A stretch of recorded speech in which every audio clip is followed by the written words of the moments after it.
कहते हैं कि दुनिया में मन सबसे ज्यादा शक्तिशाली चीज होती है।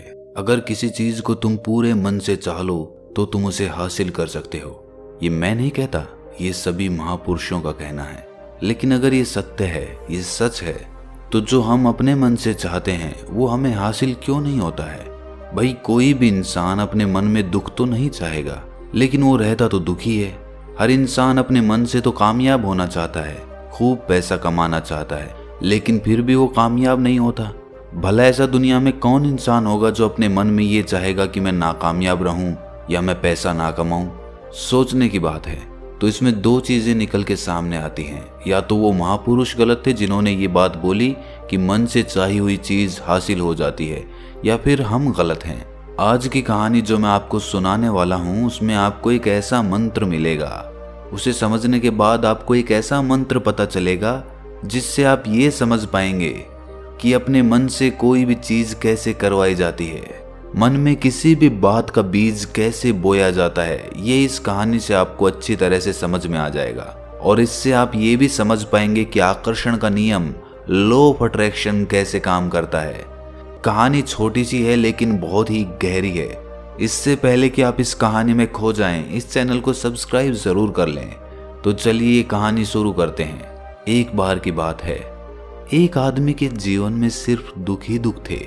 वो जो भी काम करता उस बेचारे का वो काम पूरा ही नहीं होता। घर में आता तो घर में कलेश बना रहता, किसी से कोई मदद मांगता तो कोई उसकी मदद नहीं करता।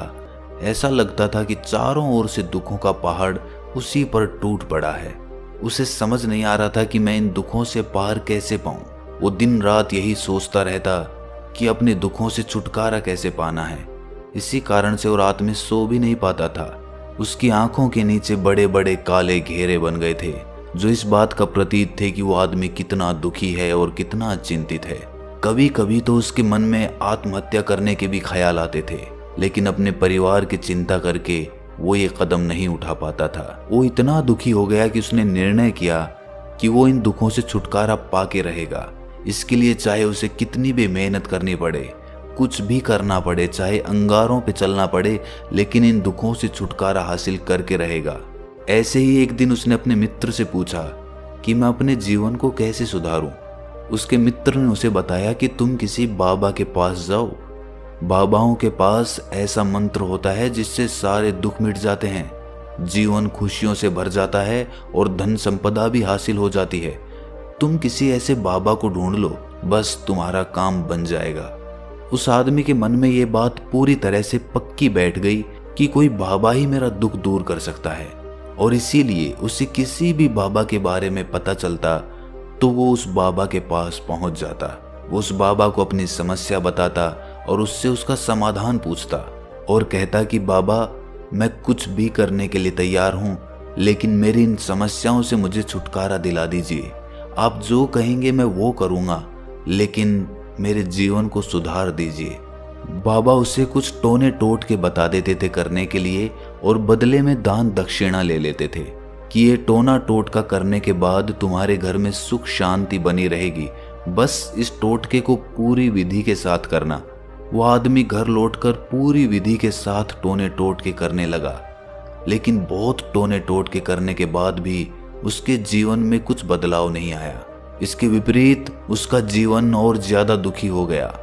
जो भी बाबा उसे टोना टोटका देता था वो बदले में उससे दान दक्षिणा लेता था, जिससे उसका धन भी धीरे धीरे खत्म हो रहा था। इससे उसके जीवन में दुख और ज्यादा बढ़ गए। तब उसे लगा कि बाबाओं के पास जाने से तो मेरे जीवन में दुख कम होने की बजाय बढ़ते ही जा रहे हैं, तो मुझे क्या करना चाहिए? बाबाओं के पास जाऊं या ना जाऊं?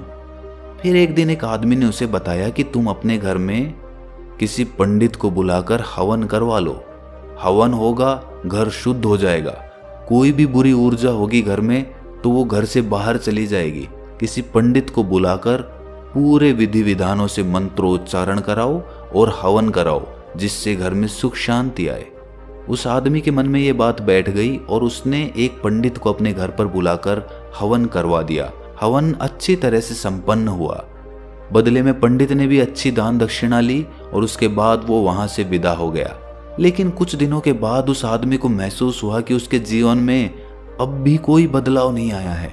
अब वो आदमी पूरी तरह से दुखी हो गया और ज्यादा परेशान हो गया। अब तो उसे लगने लगा था कि मेरे जीवन में से दुख कभी खत्म ही नहीं होंगे।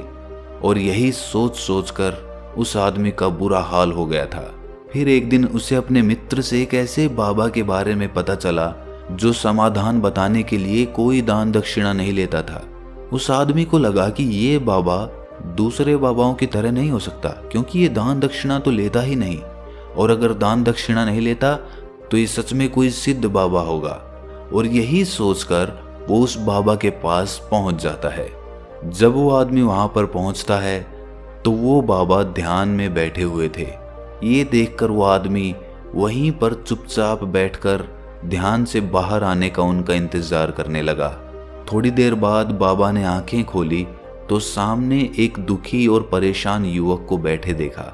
वो उसकी आंखों के नीचे काले घेरे देखते ही समझ गया कि ये आदमी अपने जीवन से कितना परेशान है। उसे संबोधित करते हुए बाबा ने पूछा कि बच्चा, क्या चाहते हो? बाबा के पास क्या लेने आए हो? उस आदमी ने कहा कि बाबा, मैं अपने जीवन से बहुत परेशान हूं। मैंने इन दुखों को दूर करने के लिए बहुत सारे रास्ते अपनाए।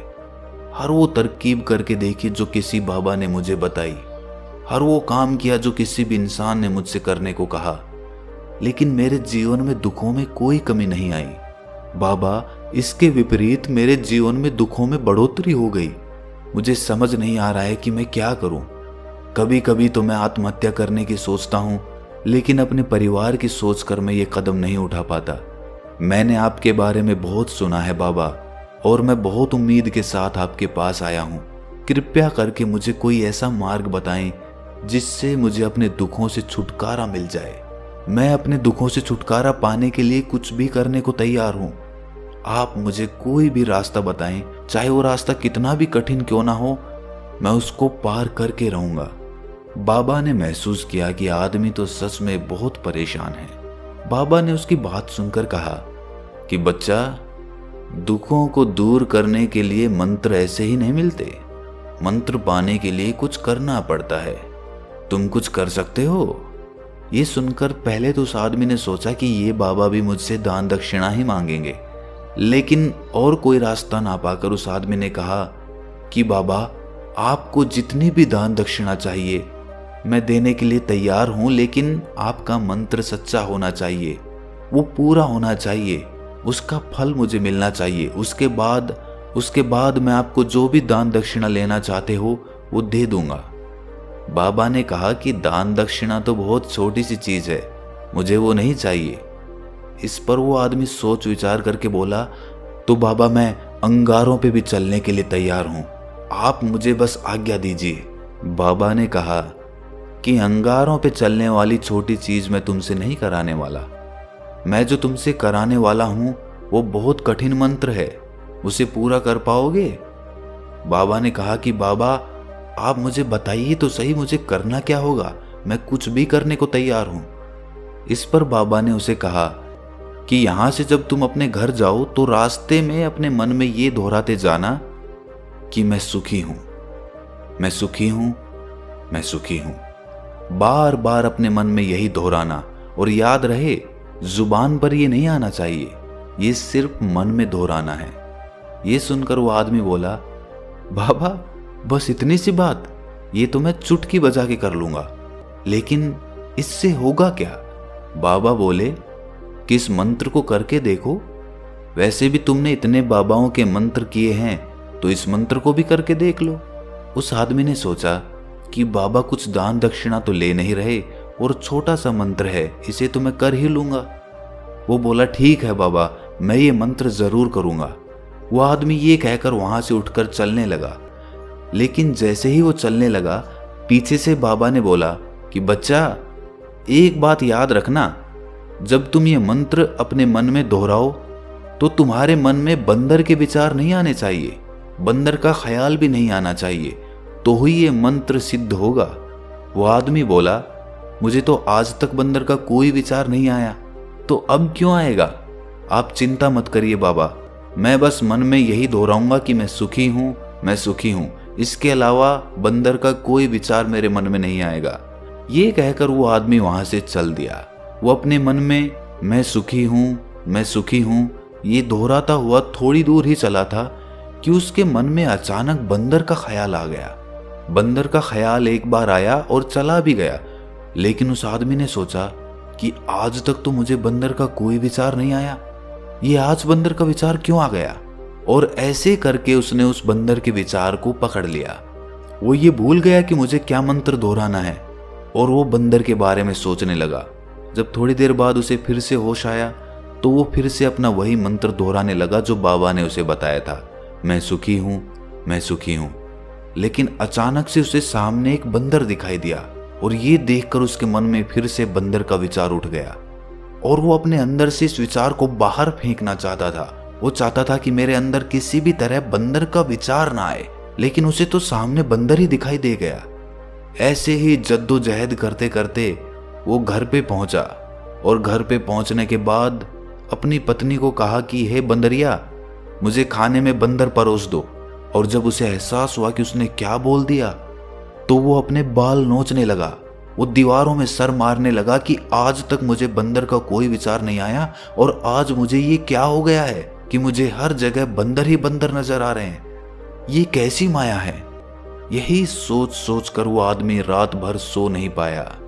रात भर करवटें बदलता रहा और सुबह उठकर सीधे उसी बाबा के पास पहुंच गया और उसके चरणों में गिरकर कहा कि बाबा, पता नहीं क्या चमत्कार हो रहा है, आज तक मुझे बंदर का कोई विचार नहीं आया, लेकिन कल से जब से आपने मुझसे कहा कि बंदर का विचार नहीं आना चाहिए, तब से मुझे हर जगह बंदर ही बंदर नजर आ रहे हैं। उस आदमी ने कहा कि बाबा, मुझे तो आपके पीछे पेड़ पर बैठा हुआ बंदर भी केले खाता हुआ दिखाई दे रहा है, ये हो क्या रहा है बाबा। ये सुनकर बाबा हंसने लगे। बच्चा, मन का जाल एक ऐसा जाल है जिसे समझ पाना इतना आसान नहीं है। बंदर तो तुम्हारे रास्ते में पहले भी आते थे। जब तुम मेरे पास आए थे तो इन्हीं पेड़ों पे ये बंदर घूम रहे थे, लेकिन तब तुम्हारे ध्यान में ये बंदर नहीं था, तब तुम्हारे ध्यान में सिर्फ अपने दुख थे। इसके बाद बाबा ने उसे बताया कि बच्चा, हम जिस चीज से भी दूर भागना चाहते हैं वही चीज हमारे मन में बहुत गहरे में प्रविष्ट हो जाती है, वो हमारे अंतर मन में समा जाती है। असल में हम जिस चीज से भी छुटकारा पाना चाहते हैं उससे छुटकारा इसीलिए पाना चाहते हैं कि वो हमारे साथ बहुत गहरे से जुड़ी हुई है, और हम जितना ही उससे छुटकारा पाना चाहते हैं वो उतनी ही गहरी हमारे मन में बैठती चली जाती है और आखिरकार वो हमारे अंतर मन में छा जाती है। ऊपर से तो हम चाहते हैं सुखी होना कि मैं सुखी हूँ, सुखी हूँ, हमारे होंठ भी यही बोलते रहते हैं, लेकिन हमारे मन में दुख समाये होते हैं। हमारे विचारों में, हमारे मन में हमें दुख ही दुख दिखाई देते हैं।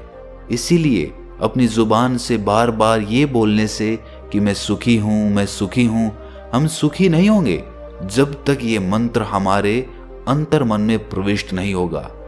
इस पर उस आदमी ने पूछा कि बाबा, लेकिन ये मंत्र हमारे अंतर मन में प्रविष्ट कैसे होगा। ये सुनकर बाबा ने कहा कि बच्चा, अपने दुखों से लड़ना बंद कर दो। जब तक तुम अपने दुखों को दूर करने की सोचते रहोगे तब तक वो दुख तुमसे चिपके रहेंगे, तब तक वो दुख तुम्हारे अंतर मन पर अपना राज जमाए बैठे रहेंगे। और जिस दिन तुम उन दुखों के बारे में सोचना ही छोड़ दोगे, उन दुखों से छुटकारा ही नहीं पाना चाहोगे, उसी दिन से तुम्हारी जिंदगी से दुख गायब हो जाएंगे। क्योंकि किसी भी चीज से छुटकारा पाने के लिए हमें उस चीज के बारे में सोचना पड़ता है, और हम जितना ही उस चीज के बारे में सोचते हैं वो उतनी ही गहरी हमारे मन में प्रविष्ट होती चली जाती है। हम अधिकतर समय दुखों के बारे में ही सोचते हैं। हम यही सोचते हैं कि हमारे जीवन में दुख है और हमें इससे छुटकारा पाना है। इसी वजह से बार बार सोचने से वो दुख हमारे अंतर मन में प्रविष्ट हो जाते हैं और हमें एहसास भी नहीं होता। इसीलिए अगर तुम दुखों से छुटकारा पाना चाहते हो तो दुखों से छुटकारा पाने के बारे में सोचना छोड़ दो, तुम्हें दुखों से छुटकारा मिल जाएगा। अक्सर आदमी धूम्रपान छोड़ना चाहता है, शराब छोड़ना चाहता है, सुबह अपने आप से ये वादा करता है कि मैं कोई भी गलत काम नहीं करूंगा, लेकिन शाम को जब लौटता है तो नशे में चूर होकर लौटता है। ऐसा क्यों होता है कि जो हम सोच रहे हैं वो पूरा कर ही नहीं पा रहे हैं? असल में हम उस चीज को बहुत ज्यादा तवज्जो दे रहे हैं, उस चीज को बहुत ज्यादा अहमियत दे रहे हैं। जब भी हम उस चीज को छोड़ने के बारे में सोचते हैं तो हम उसकी इम्पोर्टेंस यानी कि विशेषता और ज्यादा बढ़ा देते हैं। हमारा मन उस चीज के बारे में जितना ज्यादा सोचेगा, शराब या धूम्रपान छोड़ने के बारे में जितना ज्यादा सोचेगा, हमारा मन उतना ही उस चीज के पीछे ज्यादा भागेगा। हमें उस चीज से लड़ना नहीं है, बल्कि बिना सोचे गुजर जाना है। और अगर इस मंत्र को हम समझ लेते हैं तो हम अपने जीवन में जो भी पाना चाहते हैं उसे अपने अंतर्मन में डाल सकते हैं। और एक बार वो लक्ष्य हमारे अंतर्मन में बैठ जाता है तो फिर सफलता पाने में कोई समस्या नहीं आती, कोई दिक्कत नहीं आती। तो दोस्तों, कैसी लगी आपको ये कहानी कमेंट सेक्शन में ज़रूर बताएं, और अच्छी लगी तो इस चैनल को सब्सक्राइब करना ना भूलें। तो मिलते हैं अगली कहानी में, तब तक के लिए अपना ख्याल रखें।